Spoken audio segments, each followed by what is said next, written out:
નમસ્કાર દર્શક મિત્રો, આપ નિહાળી રહ્યા છો N24 ગુજરાતી। તો નજર કરીશું આજના મહત્વના સમાચાર પર। જંબુસરના વડદલા ગામે નવનિર્મિત પંચાયત ભવનના બાંધકામમાં ભ્રષ્ટાચારના આક્ષેપ, ગ્રામજનોમાં રોષ।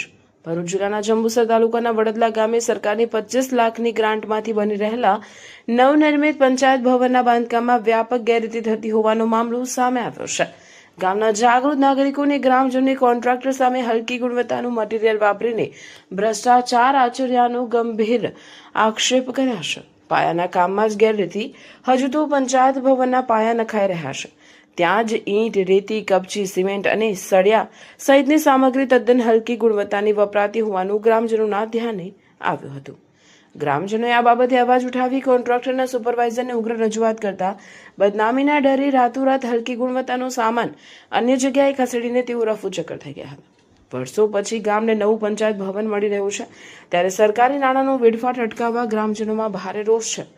જો વહીવટી તંત્ર દ્વારા કોન્ટ્રાક્ટર સામે તાત્કાલિક કાયદેસરના પગલાં ભરવામાં નહીં આવે તો ગ્રામજનોએ ગાંધી ચિંધ્યા માર્ગે આંદોલન કરવાની ચીમકી ઉચ્ચારી છે।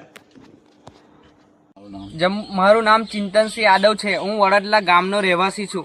જંબુસર તાલુકાનું વડદલા ગામ, તેમાં ગ્રામ પંચાયતનું મકાન સરકાર દ્વારા અંદાજિત રકમ 25 લાખ રૂપિયા જેટલી મંજૂર કરવામાં આવી છે, તો તેનો સદુપયોગ કરીને સારું પંચાયતનું મકાન બને એવી અમે આશા રાખીએ છીએ। પરંતુ જ્યારે તેના પાયા નખાતા હોય તેમાં લો ગુણવત્તાનો માલ બિલકુલ કોન્ટ્રાક્ટર દ્વારા બિલકુલ લો ક્વોલિટીનો રેતી, કપચી, સિમેન્ટ તથા સળિયાનો ઉપયોગ કરી રહ્યો છે, તેનો અમે ગ્રામ પંચાયતનો સખત વિરોધ કરીએ છીએ। ગ્રામ પંચાયત વતી સરપંચ પણ તેનો સખત વિરોધ કરીને તેનું કામ અટકાવી રહ્યો છે, તો પણ તે બેદરકારી લઈને તેનું કામ કન્ટિન્યુ ચાલુ રાખે છે। એનો વિરોધ કરે અને જો આગામી સમયમાં અમને એનું પરિણામ નહીં મળે તો અમે ગાંધી ચિંધ્યા માર્ગે સરકારશ્રીને આવેદન પત્ર આપીશું અને કાયદેસર કાર્યવાહી કરીશું।